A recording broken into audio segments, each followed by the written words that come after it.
Welcome back to another episode of Fleshing It Out. I'm here with Rabbi Scheiman. Rabbi Scheiman lives in Chicago, Illinois, and has been visiting prisons, Jewish inmates and other inmates, for over 40 years. Rabbi Scheiman also founded the Hinda Institute, which is there to support Jewish inmates within prison systems. So Rabbi Scheiman, thanks for coming on. My pleasure, my pleasure. We have, Rabbi Scheiman and I have a bit, well, not me personally, but we have a bit of a relationship outside the podcast. So my father grew up together with Rabbi Scheiman when they were kids in Brighton Beach. Can you tell us just a bit about your upbringing before we start talking about the prison system? Yeah, well, it's a good thing me and your father grew up when we did, because we probably would have done time in prison. Trouble we made as little boys, but we made it through. We made it through, and everybody let us just be back then. I grew up in Brighton Beach. I actually moved there when I was about 5 or 6 years old. My family, I started off the very first grade in a Jewish day school. Nobody else in my family did, but my parents made a turn to become more observant at that time, and I was the youngest in the family, so I benefited from that. And when it was 7th or 8th grade, I don't know what was behind the scenes, but it seems the Lubavitcher Rebbe had 3 or 4 Hasidim take up positions as teachers in the yeshiva of Brighton Beach. And so it's in 7th and 8th grade, me and your father had the merit to meet Rabbi David Rimler, and he should live and be well and have nachas from all his kids and his grandkids. And he introduced us to the Lubavitcher Rebbe. And I believe one of those summers we went to Gan Yisrael, up in the Catskill Mountains. And then the rest is history. We joined for high school, we joined the Lubavitcher Yeshiva. And after I finished learning in the yeshiva, I took my position as a shliach in Chicago. I've never left. And your father not only went on to live a good life, but already has a son on shlichus, yourself. And I have, thank God, multiple children on shlichus as well. Okay, nice. Yeah. So the Rebbe took time to reach out and find me, and then mentor me to do the work I'm doing. And that's where my inspiration and my drive comes from. I came from, a background that may have not been all that promising to be where I am today. Yet somebody touched me, and I feel pay it forward and do the same for others. Yeah, and that's great. And the ripple effect is forever. Like we see, like you guys grew up, and someone had a small effect on you, a positive effect, and then look, the rest, like you said, the rest is history. It shows us what we could do if we pay it forward we can have a ripple effect in the entire world, that someone's entire life or future generations of them and their kids and everything, even a small thing. So I guess we could talk a bit about your institute, but what's interesting is that you're not the typical, from what I've seen, you're not the typical you wouldn't rabbi that would show up and kind of from a very formal organization-based place and just show up at prisons and have formal talks and give a bit of encouragement or whatever. You're hardcore. You're down. You're getting down on the dirt. You go there. You go in your car. You travel for hours and hours and hours, and going from one prison to another prison. And it's. I don't want people to think that you just come as a representative of an organization, which is also great, but that you yourself are like if we'd cut you, you'd bleed. Help for prison inmates, and that's what your life is. Like we said, the past 40 years. Can you just tell us a bit about what you do in that context of kind of how a day looks, or what a day would look on the road? Well, it's very interesting. I just have a recent, my most recent experience is, number one, there was a time when I actually was going to all 30 plus available jails and prisons, federal, state, county jails, on my own. And it's only within the less than a decade that I've, with the encouragement of other shluchim, they said I'd be more effective if I take more of a CEO type of role and hire other people to do what I was doing. However, like you mentioned, I can't totally pull out of it. I still maintain a schedule where I myself personally go to 5 to 10 different facilities, and twice a year I take over one of the routes of one of my chaplains. Before Pesach time, I deliver to more than a dozen places than I usually do during the year. And then in the month of July, one of my chaplains is also, besides doing the prison, also I have a Chabad house, which I'm the rabbi of. We have a shul, full running shul. And then I also was running the Camp Gan Israel in Chicago until one of my sons took over the director. So during the summer, he's doing camp. So last month, it was the first time, due to COVID, the last time on Pesach, I went to all the prisons, but they only let me deliver the food, drop it off at the front gate. I maybe saw 2 or 3 people where I was able to actually go in, but most of the places, it was just a drop-off of the Pesach food, meeting the chaplain, giving the supplies, going over the instructions. But this past month was the first time that I actually was inside to see some of the people I haven't seen for over a year. And Right. due to the fact, now, it was interesting, I prefer not seeing a group of men or women.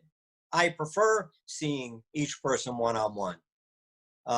So this time I actually got that opportunity due to the guidelines in the state of how they want visits conducted. They are only allowing me to see, either I'm going straight up to the living area and speaking at the door of where the person lives, or one person at a time getting called out to a room. And so every single person I spoke to was one-on-one. And when I speak one-on-one, I totally throw the playbook out the window, as they say. There is no playbook. And what I'm looking for is to go, now again, some of these people I've known for a decade plus already. Some of them I don't know. Some of them were men or women I was seeing for the first time. Yet there is something about a way to approach a person where if you go straight, I'm coming with a lot of credibility. I'm coming in as someone, number one, I have a white beard. Not that color matters, but red beards are okay too. But a white beard, somehow it does, somebody by nature gives a little more respect. Yeah. Even in the prison setting. And then I'm coming with years of experience where I've seen people that have done every single crime imaginable, and I've heard, their deep, what is going on inside of them, and I know the patterns. I know what happens when somebody gets out. So I could almost sit with someone who I never saw, tell them about their life, and I ask them, "Does this describe your life?" And they say, "Yeah." "How did you know?" I said, "Because I know you personally." Yeah. So on this trip, it was, I don't know how it got arranged, but I saw 3 of the women and 4 of the men I saw almost back to back on the same day. All were in for the same crime. They were all convicted of first-degree murder, which that's pretty serious, I would say. And each one of them was on different stages of their sentence. Each one, it was on a different stage of their either regrets or not regretting. And I was able to take the time and examine, ask them, are they applying for anything in court? Do they think they should get less time? Do they think they were wrongly convicted? Are they doing anything? Right. So you're not, sorry to interrupt, you're not just, so people know you're not just providing Jewish services or in some type of assistance or being there as a helping hand. You're actually helping them with hands-on whether if they're going for an appeal or whatever is going on, that they sent in certain documents, that they talk to their lawyers, you're working with them. You're helping them out on that end as well. Well, I'm not helping them out legally. What I'm doing is one of the major points is, we know there's many talks from the Lubavitcher Rebbe where the Rebbe is a big proponent of either abolishing prisons almost entirely, except for very severe cases, like those 7 people I mentioned. They do need to be removed from society and detained, but most of the people in prisons don't. But even those people, the key is they have to regain their freedom. They have to regain their freedom. And one of the ways they could do that is through different legal means. I always encourage them, never leave a rock unturned. It's like buying the lottery ticket. You have to keep on trying any avenue you have. There's one thing that I explain to the men and women is when you go into a prison, they take away a lot of things from you, but one thing they don't take away is your hope. And therefore, you shouldn't give up what's not taken away.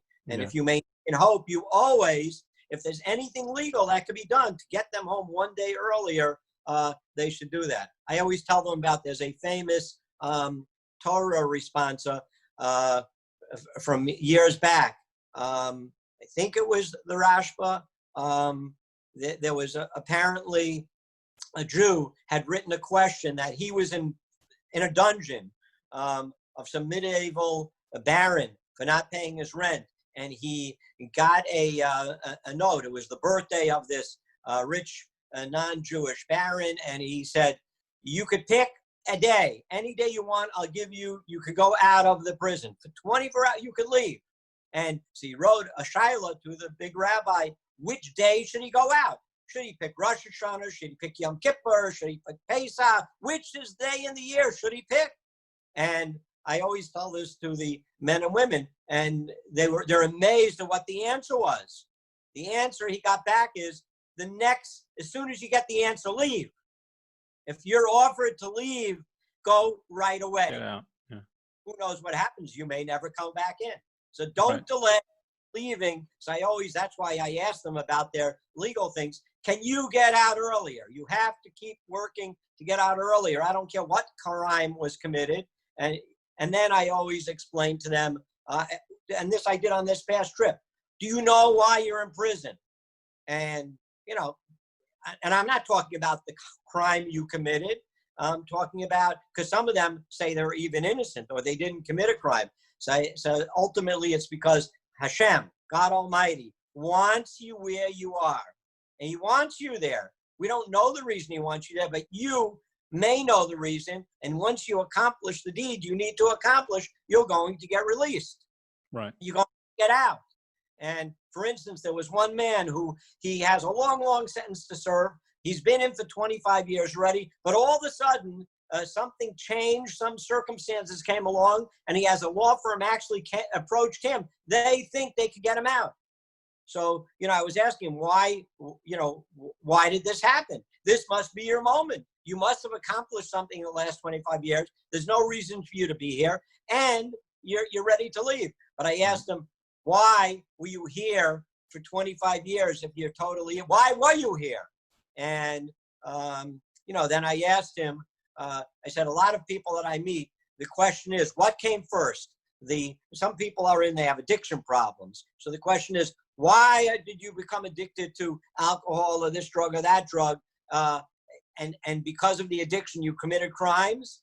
And some people, because they're criminals, that's why they get into the addictions. So most of the men, and this man answered the same, he says, no, I was a troublemaker before I got into drugs or alcohol or anything. I came out of my mother's womb, I was in trouble.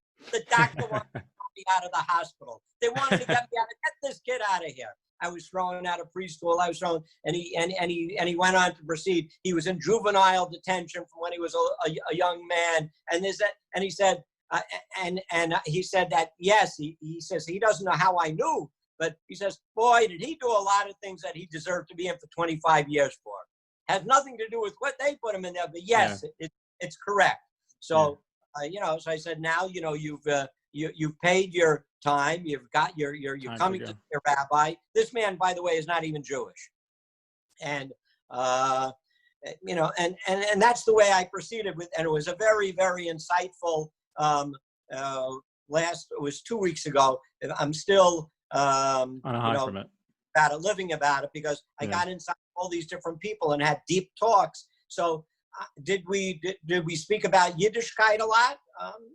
Maybe. It depends who it was. Oh yeah, there were a few people. Now they have tablets in the state of Illinois, so I showed them how to find Rabbi Manis Friedman and Rabbi Y. Jacobson and this one and that one. They have a lot of lectures they can listen to. So yeah, we people that were interested, the Jewish people, we have a course I did with some people.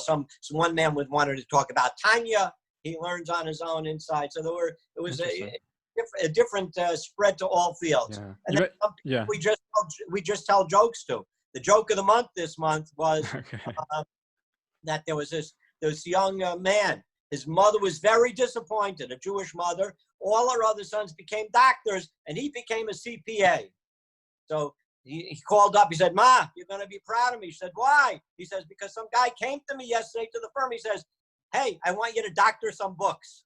So, Mom, I'm getting into the medical field too. So I'm sure they appreciate that. They appreciate that joke. Right. Yeah. Right. And then one guy told me, he said, "Rabbi, I heard Rosh Hashanah is really going to blow this year. We have to stay so far apart from each other." Very good. Okay. Good. It's good. It's great to keep humor in these places because that's what brings me to the next thing. Was you mentioned getting guys getting out as quick as possible, and so I had a bit of experience with prison. Don't worry, I didn't go to prison for doing anything. A few years ago, I spent the summer visiting through Aleph in America. I spent the summer visiting prisons throughout the West Coast, so California, Oregon, Nevada, Montana, that whole area, a bunch of different states. We visited like about 25 to 30 prisons in about a month and a half's time. It could be 2 or 3 prisons a day.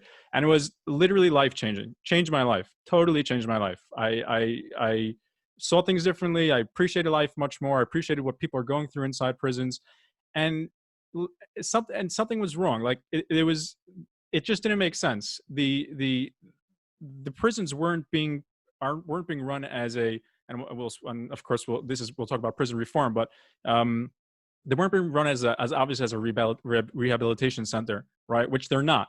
But they were missing a big aspect of it, and the guards were terrible to the prisoners and the inmates, and of course we have all different types of inmates, from doing terrible things to people who did petty crimes, right? So there's that question of how do you treat a person, etc. But there's definitely prison reform that has to be done, and I think everyone agrees about that. And to make prisons more of a rehabilitation detention center rather than just a pit to lock people in until they get out. You don't help them during that time enough, and then they end up back in prison the next year or a few months later, right? And the rate of people going back into prison after leaving, I've heard, I don't know the numbers, but it's really high. I'm sure you'd know it. And people talk about prison reform. What are your thoughts about prison reform? And it can mean anything, prison reform, but how would you see a healthy prison? A prison as a place where someone could come and rehabilitate but yet, even though they've done a really terrible crime, they'd get their sort of punishment. But again, we weigh, is the purpose giving them punishment, or is the purpose making them into better people so they can enter back into society? How do you see a prison reform?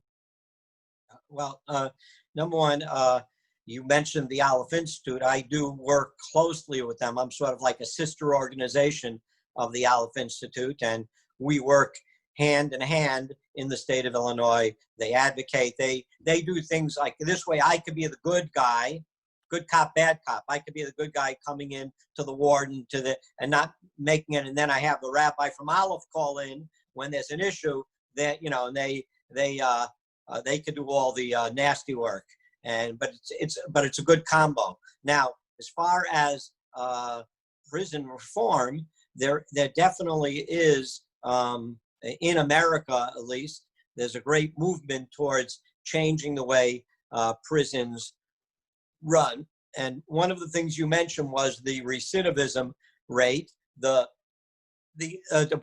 study done by the Department of Justice, the Federal Bureau of Prisons, is that 76% of people that come inside prison and do not partake in any rehabilitative services, 76% are back within 5 years.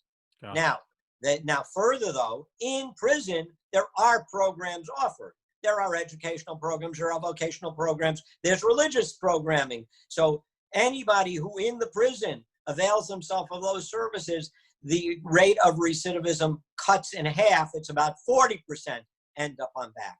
Now, further, the study shows that if once a person's released, they join a faith community of their choice, when they get released, their rate of incarceration, of recidivism, it goes down again in half into the 20%. And if somebody, it cuts in half again. And if somebody not only joins the faith community, but as a personal mentor, has somebody that works with them, it goes down to an amazing rate of 9.8%.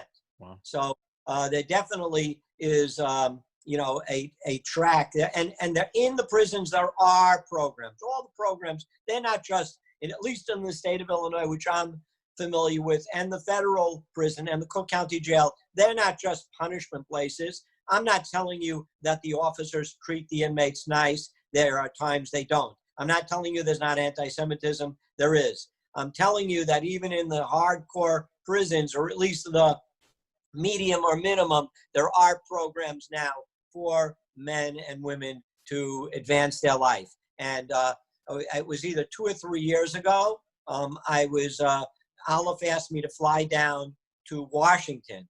The bill that the president just passed last year, it was before that. It wasn't passed yet.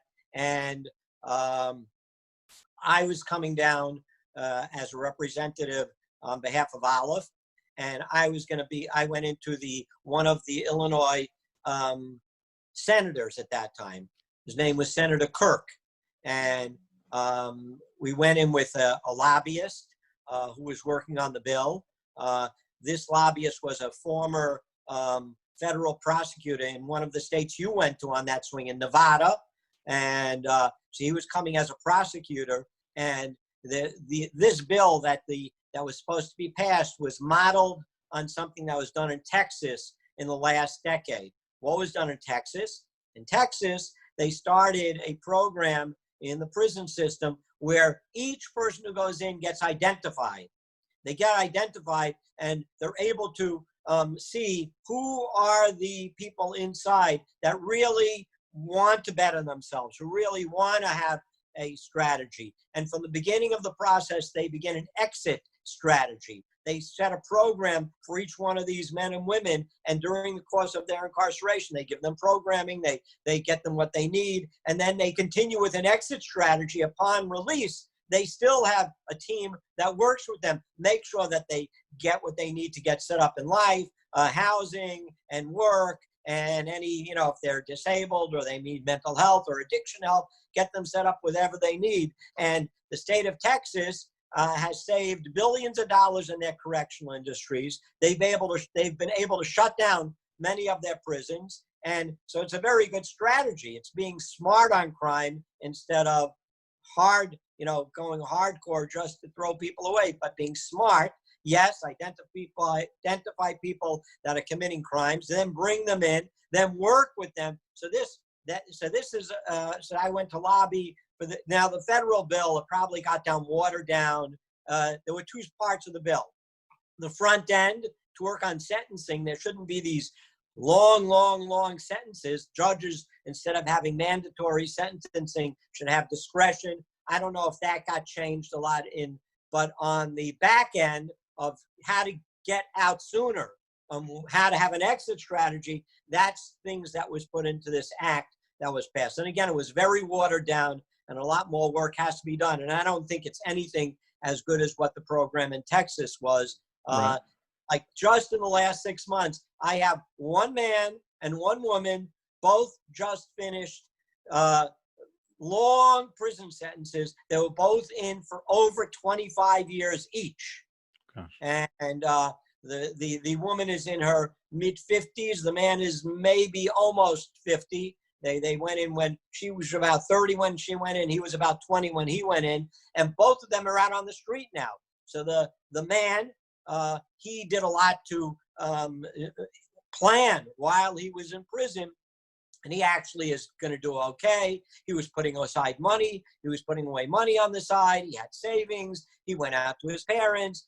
He's going to be starting a business. I'm in touch with him every week. I know he's going to be totally okay.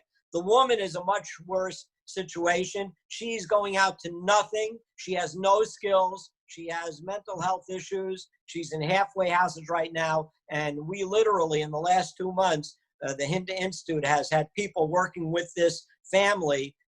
She has a brother on the East Coast trying to help, and then helping the woman herself and getting her reset up in society that she doesn't go back. A lot of hours of work. There's a lot of help she needs. But we're there to do that because we want her to succeed. I have another man who did 36 years in prison.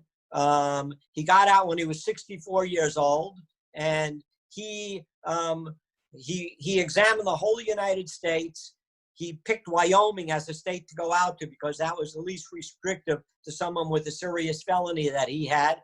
And it's 8 years later now. He's out there. He had money put away. He planned for his release, and he has nobody, but very resourceful. He's actually now a member of the Wyoming Prisoner Review Board. He's worked his way up. Really? He's the one who decides things about prisons in Wyoming. So there's great success stories on these releases. And the people that I personally see, or my staff sees, we do have that tremendous recidivism rate of less than 1 out of every 10 goes back in. So we work a lot with them, and we do help with the exit strategy, finding employers, finding housing. Very difficult sometimes. We do the best we can, and we don't have a solution for everybody.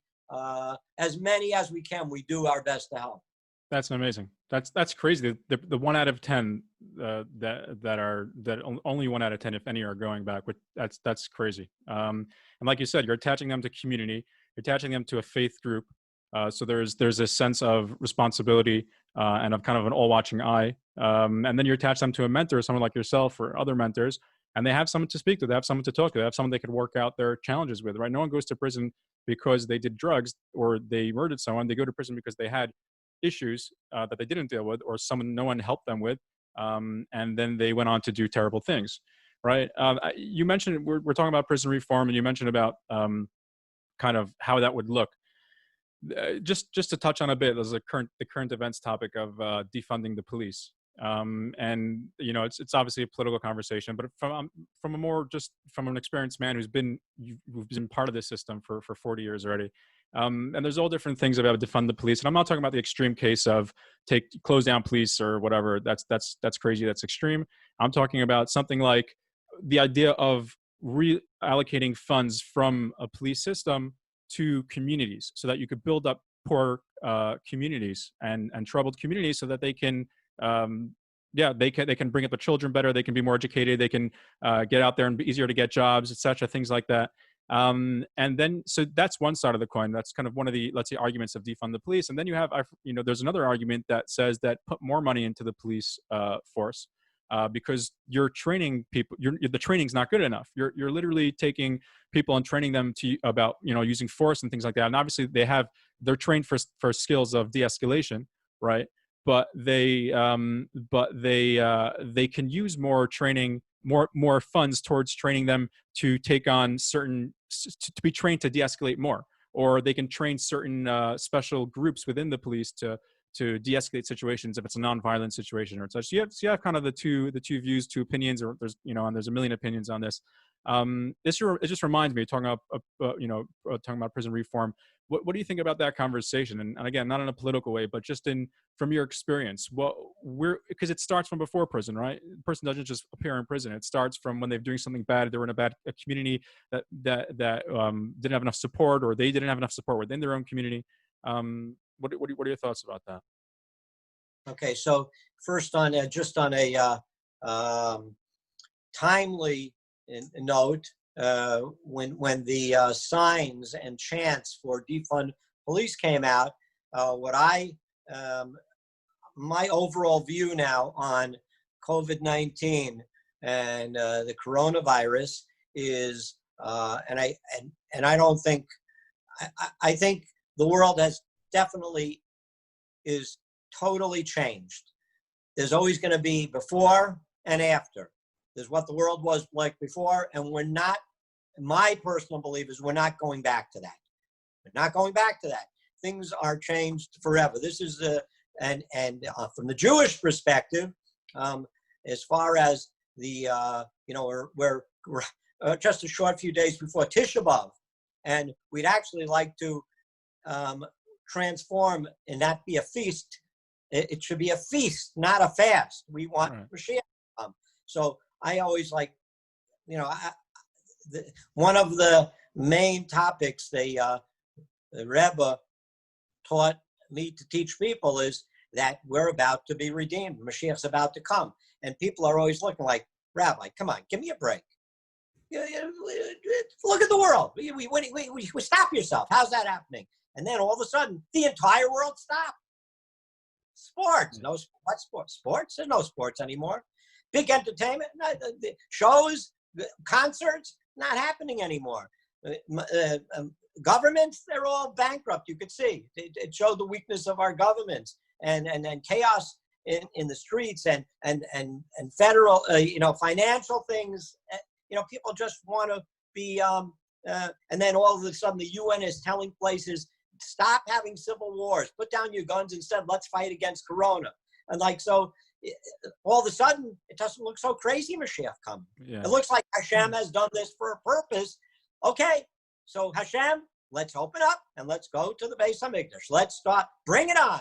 Let's have Mashiach now. So then I start seeing signs, defund the police. And then I'm saying, wow, that is so Mashiach-tic. Why? Because we know that in like a few short weeks, we're going to read a portion called Shoftim.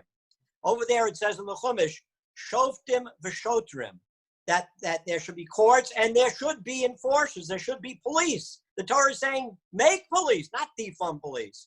It's saying to make police in every city, in all the cities. Yet, every day I open up my siddur and I look in Shemona Esrei and it says, Hashiva shevtenu k'varishon v'yatzenu k'vatchila. It says, restore our judges, but then police aren't there in this bracha. It doesn't mention police. It uses a different word.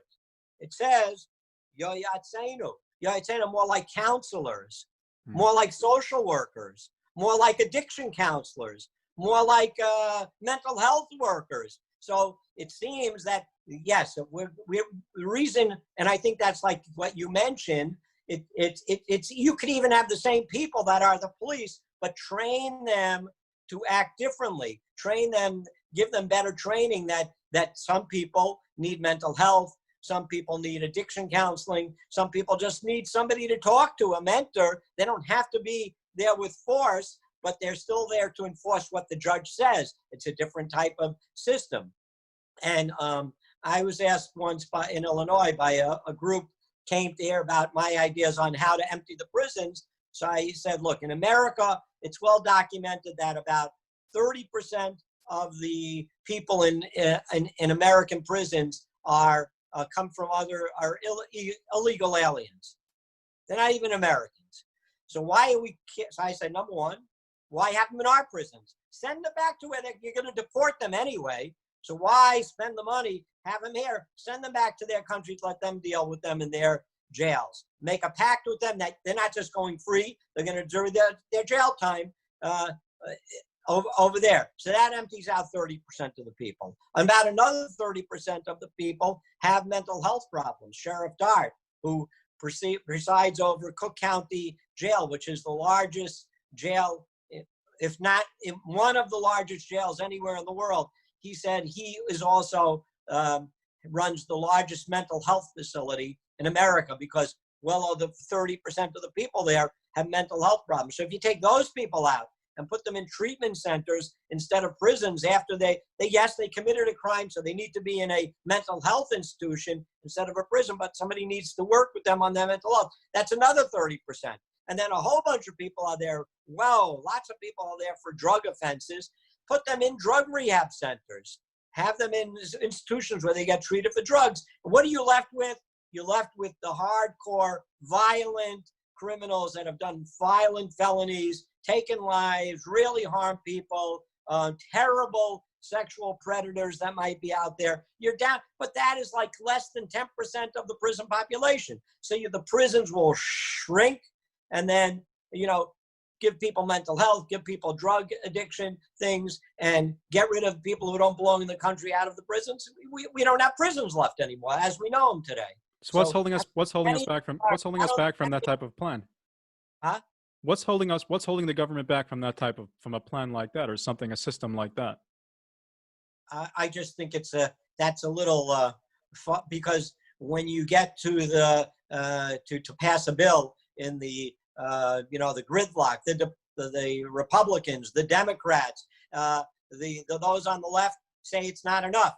Those on the right say it's too much, and everything has to be compromised, and you have to throw something in to placate to get enough votes. By the time you pass the bill, it gets more and more watered down, less threatening to each side, and so it's not that easy just to pass something. It has to be incremental change. Yeah, which means it's going to take some time. But with this, I don't know the bill well, but I know with the bill that President Trump signed, was it a few months ago, close to a year ago maybe. That I guess was, that's a start to it, and I guess it's increments, little piece by piece. I had a question. Someone actually asked me this question, and they because I was telling them that we're gonna be discussing, and I had this question as well, and for me it came up. A bit of a different topic. For me, it came up when I was visiting the prisons. And I came to I was young. How old was I? I was probably 21 at the time or something. I mean, I'm not so old now. I sound like an alta caca, as they say, but I'm only 28. But when I was about 21, I did it, and I would go we went from prison to prison, and then there's a possibility of searching an inmate's number online, and very easily through the registry of the prison, through even news articles, finding out what they did and exactly what they did, all the gory details. But we when we started on that trip, someone who'd done it previously said to us, "Listen, he said you're gonna have this urge to look up people's names and stuff and whatever." And he said, I don't encourage that at all. He said, I think you shouldn't do that. But if you're gonna do it, do not do it before you go into the prison. Just don't do it before you go into the prison. And I think that was probably the best piece of advice I got before I went on that trip, because I didn't check everyone. I only checked a few people after prisons. It just, because sometimes I talked to someone who was just so sweet, so honest, so looking to do better, realizing their mistakes, and I thought, it's crazy that there's that they're kind of stuck there where they're in that position. I'm like, what did they do? I started thinking, getting curious, and I'd look it up and see, and I'd be just so flabbergasted that what they did, and I'm like, that's the guy I was talking to, that sweet, little tatela, as they call it. And it's really difficult, and it was really difficult for me sometimes to balance that. I wanted to, I did. I gave love to everyone. It was inmates that were Jewish, not Jewish. We had groups that we sat together, did some personal prayers. We talked about ideas. We discussed, and then coming to, we visited a death row as well in Ely, Nevada. There's a high security prison there. That there's a death row, and there was an Israeli guy, 2 or 3 Jews that were on it, unfortunately, and I was just mind blown. I was mind blown. And the question that comes up for me and some other people is, how do you balance that? And I'm not looking for an answer. We're just looking for, I guess, some clarity. How do you balance walking to someone and looking at them? And you know what the crimes that were done by most of the people that you visit, because you continually visit them. And how can you walk over to someone who's a rapist or a child abuser or a murderer, or and kind of, we try to put on film with them, we talk with them, discuss with them, try to help them out, help them find a place where they could sort of repent or return to. How does that work for you? Okay, so that's a very common question, and really it comes down to you have to learn a little bit of Hasidic philosophy and understand that every single, I'll give you an example.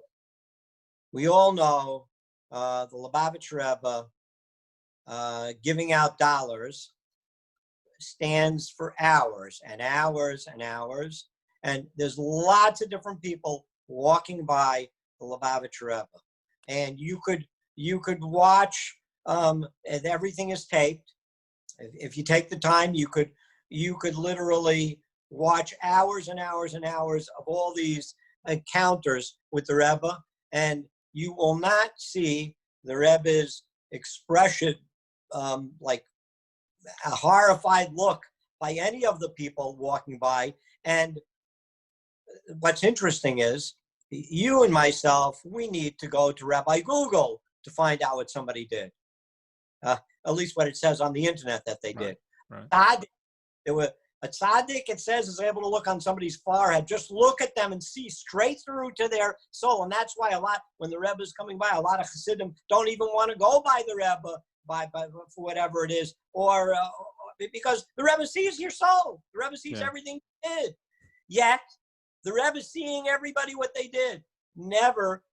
I've never seen the Rebbe with a horrified look on his face. He knows about, and you can imagine with all the people going by, lots of people did lots of things. And even fine-looking people that the community, quote unquote, knows as fine people, everybody's got something in their closet.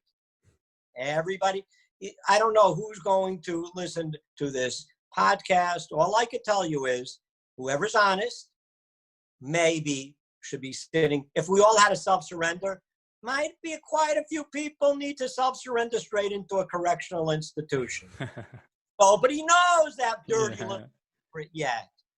And to the outside, oh, such a man, such a nice person. So again, knowing these things, that everybody has the core of their soul. And actually, so when the tzaddik sees every single thing that I've done, the tzaddik also sees deeper.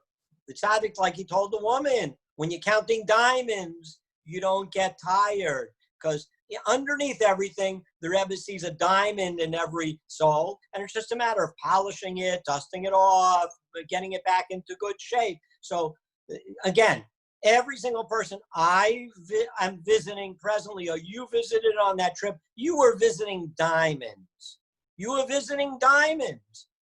Sometimes a dirty diamond, sometimes it's not so shiny, but everything is a diamond. So, and another thing is that a pet peeve of mine is we do not call the people I see, I call them clients. I don't call them prisoners. I don't call them inmates. I don't call them felons. I don't call them ex-offenders. I call them clients. They're humans. You're not defined by your mistakes. Again, everybody who has their little dirty secret in the closet that nobody yet knows about, do you want to be defined by your dirty little mistake? Of course not.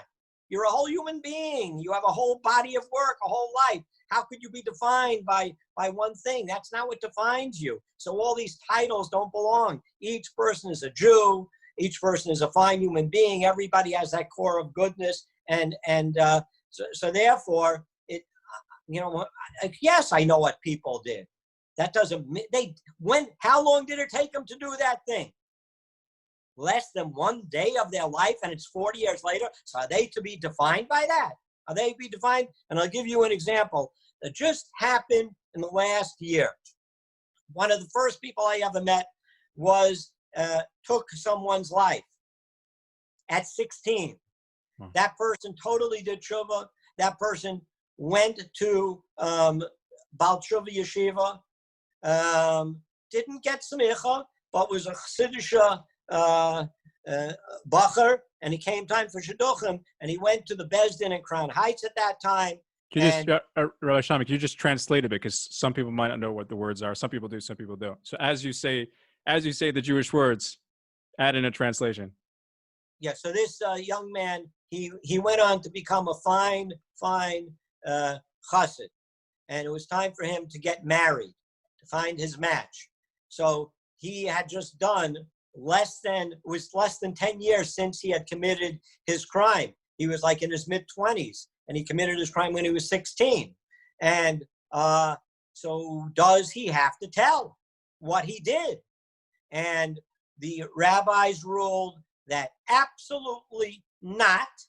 He does not have to put that on his resume. He does not have to tell the matchmaker. He does not have to tell the person that he's meeting.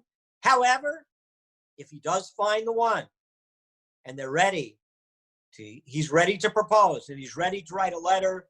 At that time, he was able to write a letter to the Rebbe and get an answer, the Rebbe to agree to the match. Before that, he has to call that person and say, I got one more thing I got to tell you. At that time, he has to disclose. Because if this is going to be your wife the rest of your life, that person, she has to know everything you did just within the last 10 years. Okay. Thank God he got married. Long story short, it's now he's near 60, and now he's single again. Now he wants to find his kids are married off.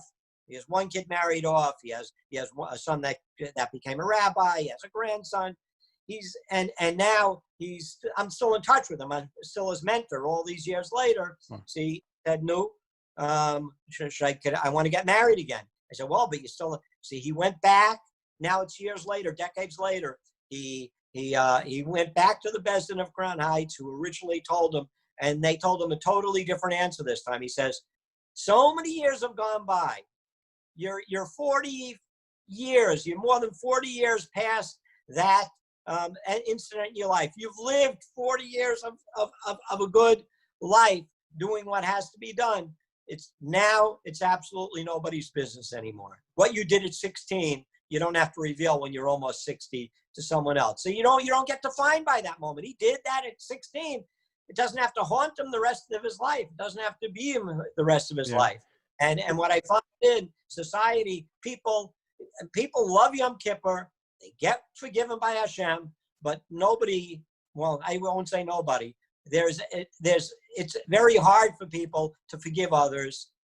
It's very hard to be like Hashem and be like our own Yom Kippur to someone else. Can't you forgive the guy?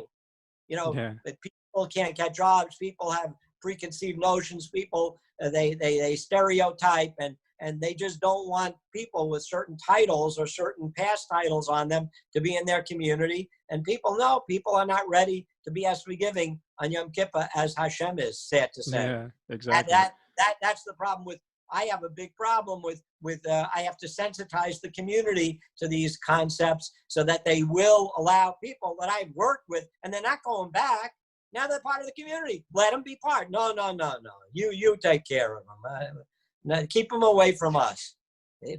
So it's a very sad state where other people find it hard. And that's probably the question you got. Like, how do you reconcile that? It's not easy and has to be worked on.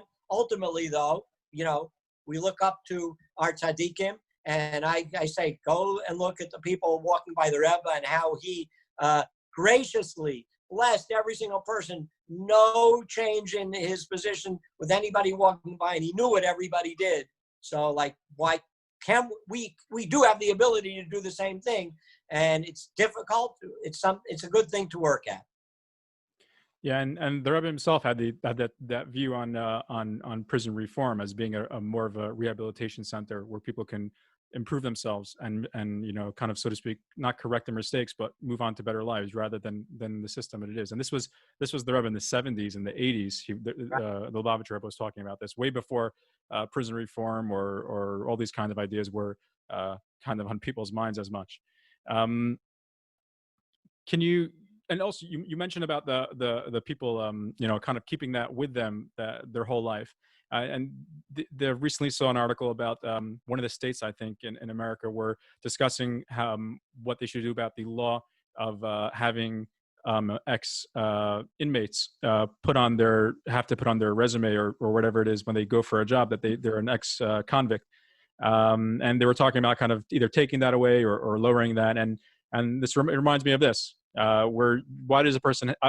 There are reasons for wanting to know who's on, let's say, a sexual abuser for certain reasons, and okay, maybe that's a different topic. But the general idea of having to have a guy, I was reading the article, and they had one of these guys, an ex-convict, complaining that he said, "Listen, I went through the prison system, I came out, I served my time, I want to go get a job, build a family, do the right thing." And it's really difficult for me to do that when you slap on my resume by law that I have to tell everyone that I wasn't, a convict. And how many years does that last? And that just makes me not be able to get a job. So now I'm going to look for dirty money somewhere else, drugs, alcohol, not being able to build a family. You need to have a job. So that's another thing I'd throw in there that would have to be looked at. Can you tell us one or two stories, just kind of stories that stood out? Maybe a crazy experience or a really unique experience, or maybe a funny experience from the 40 years. I guess it's hard to pick some out, but I'm sure you have some on the top of your mind. Right. Okay. Well, just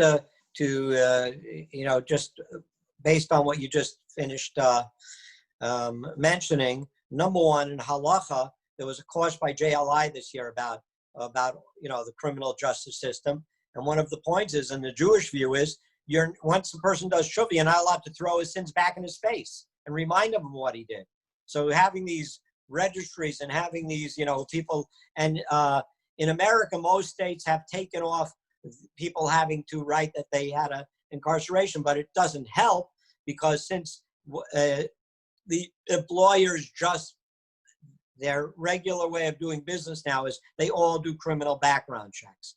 So this means everybody that served time, there should be a system where the record gets sealed or expunged at a certain point where people can't see what the past was anymore. And then you'd have to figure out what to do with Google because of newspaper articles and things. But, this could haunt people for years. Now, a couple of stories that stand out. Aside from seeing men inside and women inside prisons, as a consequence of that, I'm meeting other people in the same institution. So this is a story in two different correctional centers. One is with the Cook County Jail. For the Cook County Jail, I needed to wait. This is a personal trait or belief that I have. You don't want to push someone who's in a position out of their position, just for your gain. And even if you feel that person isn't doing the work that has to be done the way you think it should be done, but if someone has a position, let them be. So there was a older gentleman, may his soul rest in heaven. He was a chaplain, the Jewish chaplain at the Cook County Jail. So for a while, I never went to Cook County Jail because he was there. He didn't want. I asked him if he'd mind if I came. He said, what are you going to come for? One guy is a drug addict. One guy is a murderer. You don't want to see him anyway. But this was a chaplain. So, okay, I wasn't getting anywhere.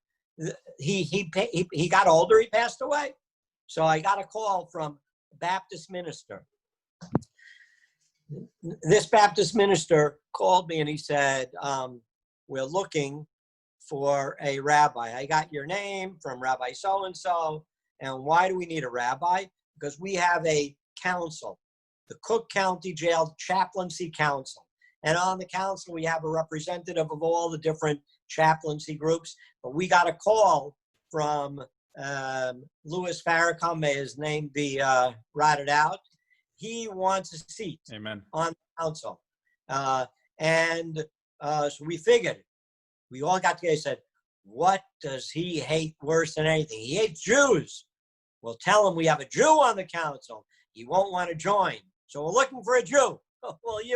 Will you join the council? I said, well, will that allow me to go into Cook County Jail and see them? Of course. Of course, you have to be say, great. So I want to come down and meet you. And I brought my tefillin with him because I wanted him to approve that. I said, I want to pray with the man. I want to go see the Jewish man.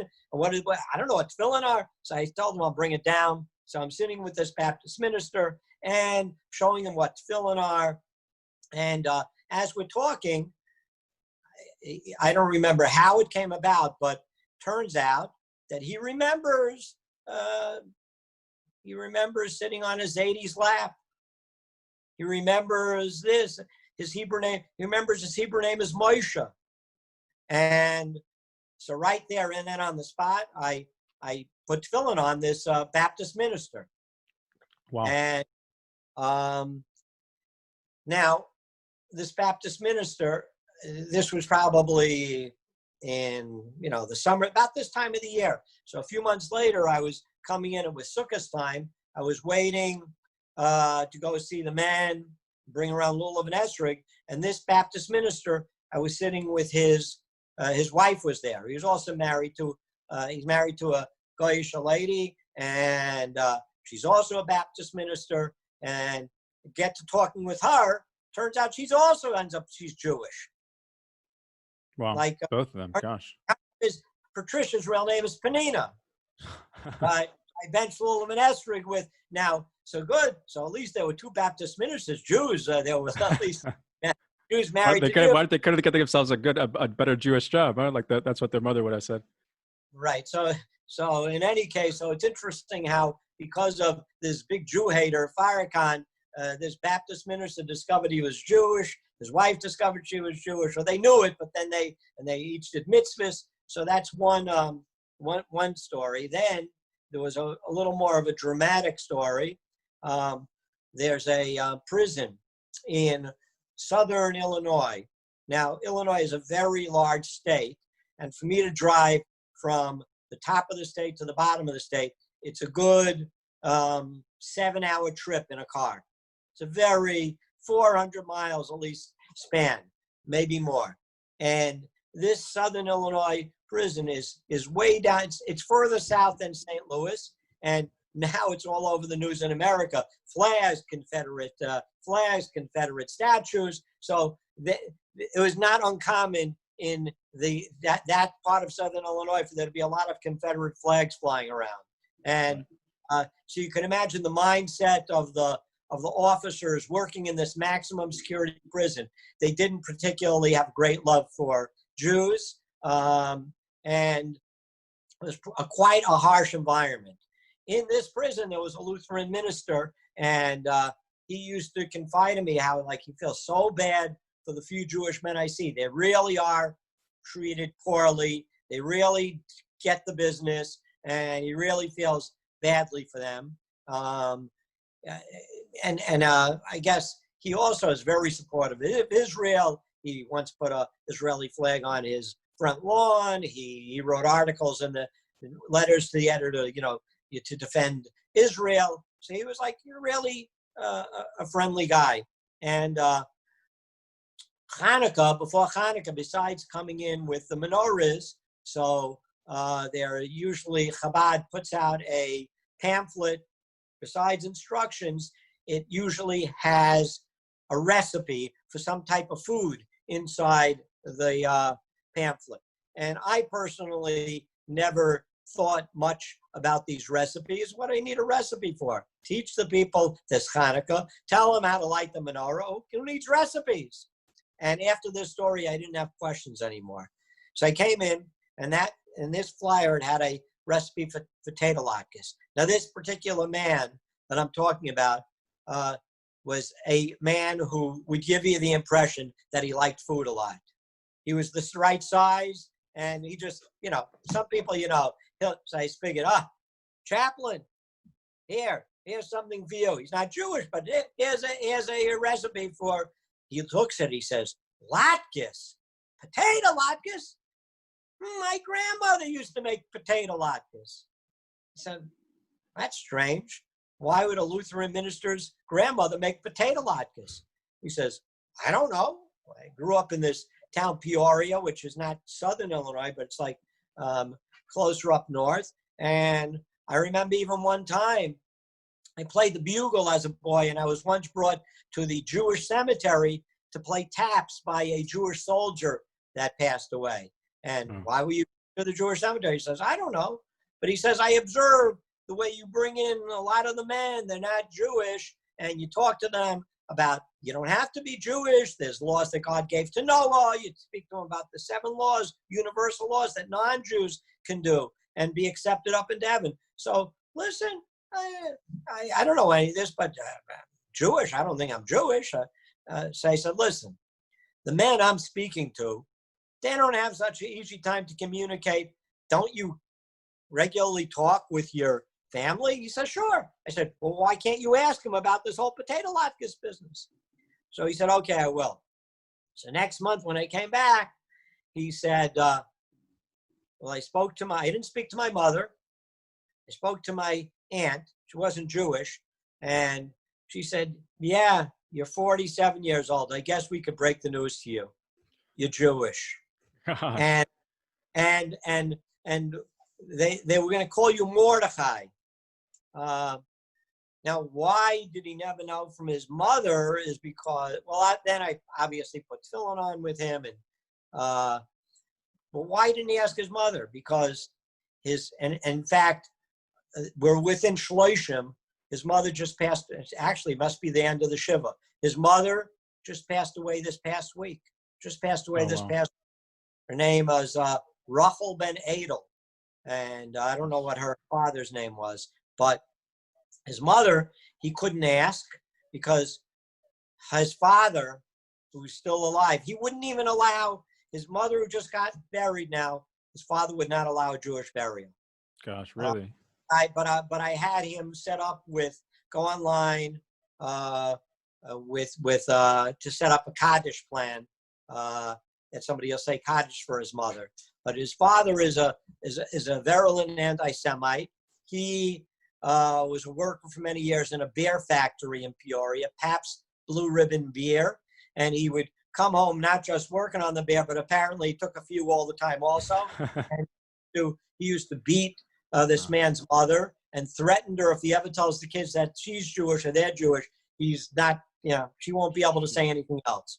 And finally, he did get his mother alone one time, and she spilled the beans, and how she grew up in St. Louis, and her mother used to put money in a charity box before lighting candles when she was a girl. And so anyway, he actually he went online and he actually started corresponding with Rabbi Rimler, who helped your father and my father out, because he's now the owner of a big Judaica store in Crown Heights, Judaica World, and he sent them tefillin or talis, this and that, and he started doing, and he had all these questions. He used to go to at one time there was a website, Ask Rabbi. It's part of Chabad.org.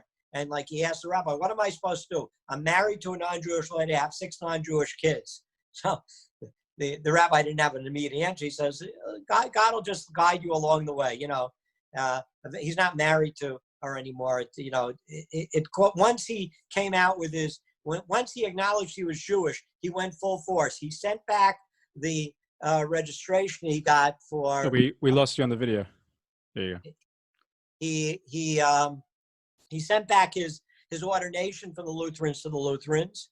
He asked the Aleph Institute to write him up something that he's a chaplain of the Jewish faith to put in his file instead. I was learning him with every month. He has had many ups and downs. He became the chief chaplain of the state of Illinois. Oh, wow, really? Gosh. The Aleph Institute honored him chaplain of the year 4 or 5 years ago. This past year, he just retired, but before retirement, he did a lot of things towards the end. He got in 2017, he has a brand new memo written up that the administrative directors that any Jewish man is allowed to have tefillin, not just have them, but have them in his personal property.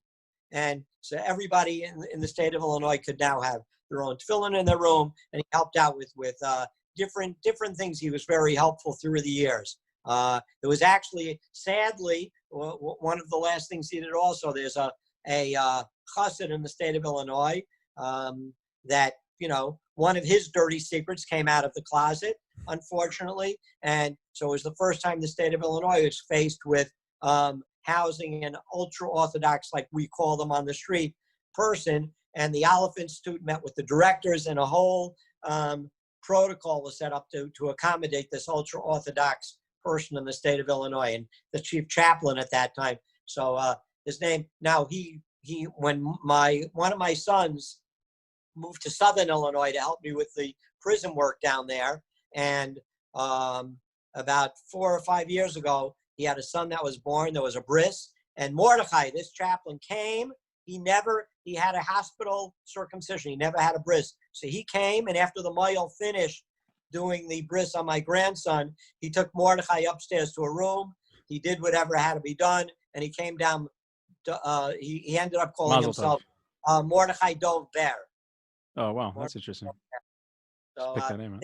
pretty amazing story. Here was a Baptist. These are not people I was, that was not part of the shlichus that this is part of the shlichus, but it came as side things where people who grew up as Baptists, as Lutheran, were in foreign fields, they, Baruch Hashem, were able to be brought back and, reclaim their inheritance and put on tefillin, do a mitzvah here. And Mordechai Dover, obviously, he, the more Jewish he got, the bigger his Yetzer Hara also got. And, like all of our struggles, but he doesn't deny he's Jewish, and he does many mitzvahs. And, again, he's just in the middle of it, telling a story about him, and his mother's soul should go straight where it has to go. This is during the Shiva time. Yeah, she should have a good place in heaven, as I say. You I don't know if you do that now, but I know I've heard a bit of it, that you have like crazy like road trips basically to visit prisons, like spending hours and hours driving an hour, and I don't know how you ate on the way, or I don't know if you slept in the cars here and there, or can you just share a bit of that experience, just the road trip part of it? Okay, so like I mentioned, until about 8 years ago, I was doing 30 institutions a month on my own, and that was done in approximately 9 or 10 different days. Wow. So among the, in order to get that many in, every month I needed to, and because of Shalom Bayis, I couldn't just be sleeping out of the house. So I came to an agreement with my wife, like all men should come to agreements with their wives, because we know a happy wife is a happy life. And so it's always good to make your wife happy. That's good. And I'm back. And so she agreed not more than 2 nights a month. So all the days I would travel and back and forth, drive back and forth. But then 3 days, I was able to cram in like 15 of the places in 3 days. But that meant I would have to go to like 5 places, sleep over, 5 places, sleep over, 5 places, come home. And you on your road trip, you already know what it means to go to multiple prisons. Yeah. Oh, I was visiting 25 in like a month and a half. You're visiting 15 in just 3 days. That's crazy. Right. Gosh, on the road. That's what I do before Pesach. In 4 days, I have to visit like, 15, 20 places, and I sleep out 2 nights. Now I'm fortunate enough, I have my son in Southern Illinois, so one of the nights, I only have to sleep 1 night in a motel. I don't sleep in my car. That was a myth. Something I remember someone telling me. Right. Once a month, I'm able to sleep by my son. So my son is very far away. He's close to 400 miles away.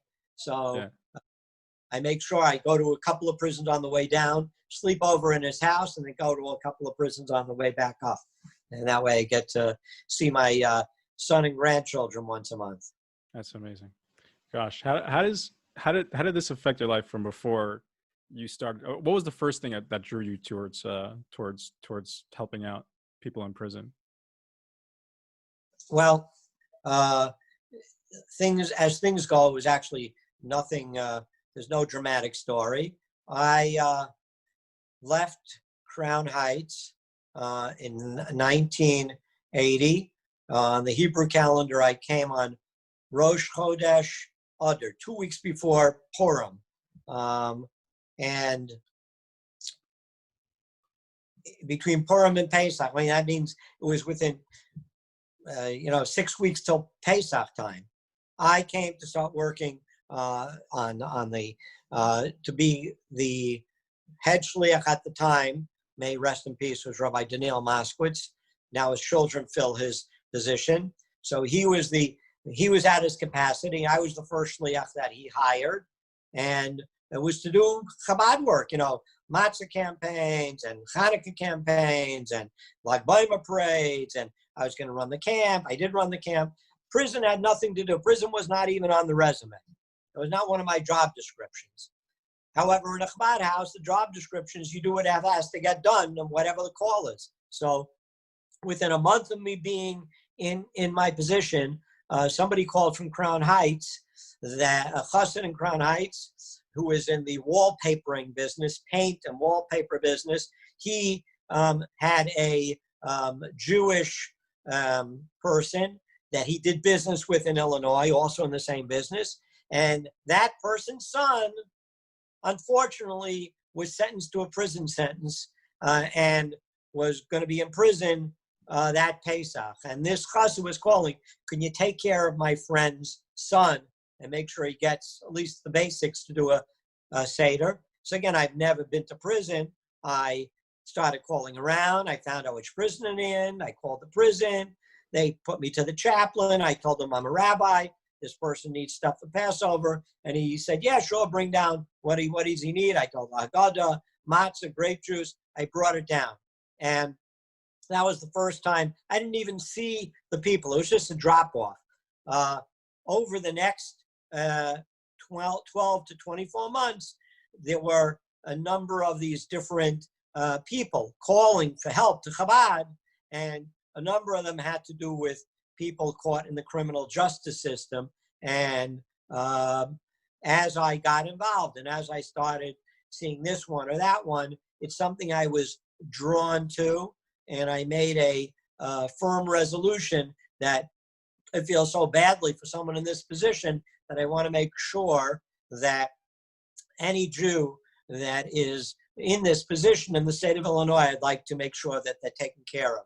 And again, it took some time to break through bureaucracies and get through the red tape and become official, even become unofficial. How do you get the names? Well, it took a while to fight through the system, but eventually we became, we are the source for Jewish chaplaincy now in the state of Illinois.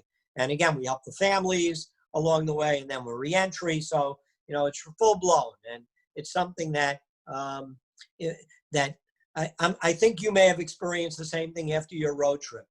I don't know if you looked at the world differently after your road trip, but I certainly, and in the simple everyday minyan that we attend, or we don't attend now, or that we did attend, we notice there's many petty fights that people have with each other every day.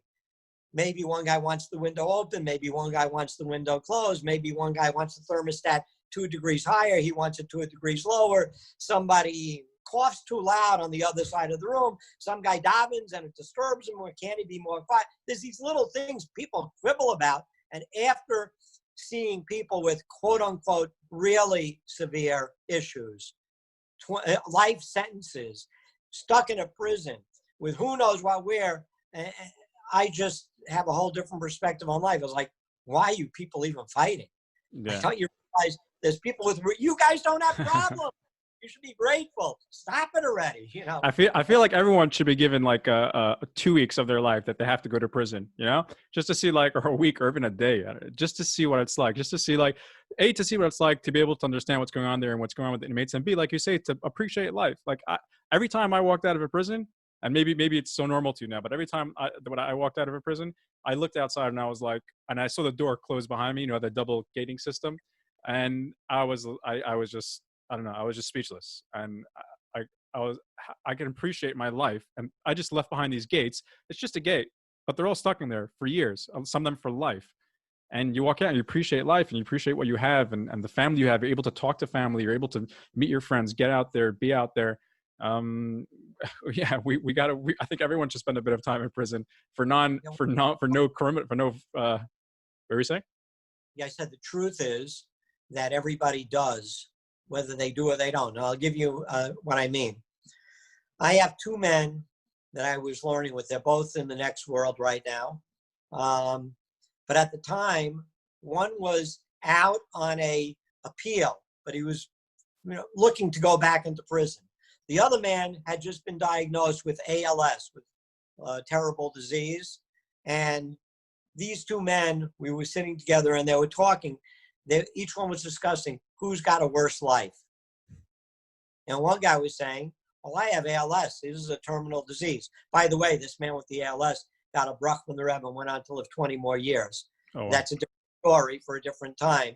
And he was saying that, he has it worse. He doesn't even know how long he's going to live. At least you're in a prison, but you have an out date. And the other guy says, no, to be in a prison is not to have a life. At least you're a free man. I had one man once told me who had a life sentence. He says, he kept trying to escape. He said, why are you trying to escape? He says, I don't care if I go to the top of the wall and they shoot me in the back, as long as I tip over and fall into free land. That I just want to know I got out a free man. So people have, unfortunately, medical things that happen in their life. People have severe financial things that happen in their life. People sometimes, somebody may get a spouse that's not well, may have a child. So we all go through, it's not quote unquote a prison experience, but any traumatic experience in life, people should never have it for more than 2 weeks. Or maybe somebody who just comes out of the hospital after fighting corona, their life has changed forever. Yeah. So it doesn't necessarily have to be a prison experience, but any of these traumatic experiences where you see the trivia, you always look at, or somebody who survives a heart attack and goes through the rehab, somebody who has a bout with Yenemachla, has to go through chemo, through these things, and comes out on the other side and survives. Any of these experiences give us the same appreciation of life. So it doesn't necessarily have to be a prison thing. And I would say that we all should be blessed with open and revealed, but nobody should have to experience these. Most of us have gone through these things, and it does give us that different perspective on life. That's really interesting. Everyone can, and even people within prison, they can, so to speak, in their minds, if they could release themselves, they can live, they can release themselves on the confines of their mind. And that's where some prisoners themselves feel free, even in those confines. And then, like you said, we have people outside who we can be in prison at any traumatic event. It's amazing all the work that you're doing. It's crazy. It's actually mind blowing. And just the little that you shared, there's so much more that I know that you do, that the Hinda Institute does, literally changing people's lives, saving lives. And everyone has someone they know or a relative or someone in the community. And even if you don't, you should to care about someone who's might be in prison or in that type of situation. And it's really amazing the work that you're doing. If someone wants to help out, someone wants to get involved, where can they go to find out more about Hinda Institute? What can they do to help, to assist, to support? Where can you send them? We have a very simple website name, Hinda, Hinda, helps, HELPS.com. And if one goes to hindahelps.com, could access our whole resource page, telling what volunteer opportunities are there. Could look at our publications that we have, or our videos, or other talks that I've done. Maybe this podcast will go up there once it goes public. And then we also have, obviously, a donate page if somebody wants to help out financially. Hindahelps.com. Very easy to do. Amazing. Awesome. Thank you so much, Rabbi Scheiman, for coming on. I appreciate it. I know you definitely have a busy schedule, but I appreciate you taking out time to do this. And people, I think it's Tisha B'Av, it says, is Mashiach's birthday.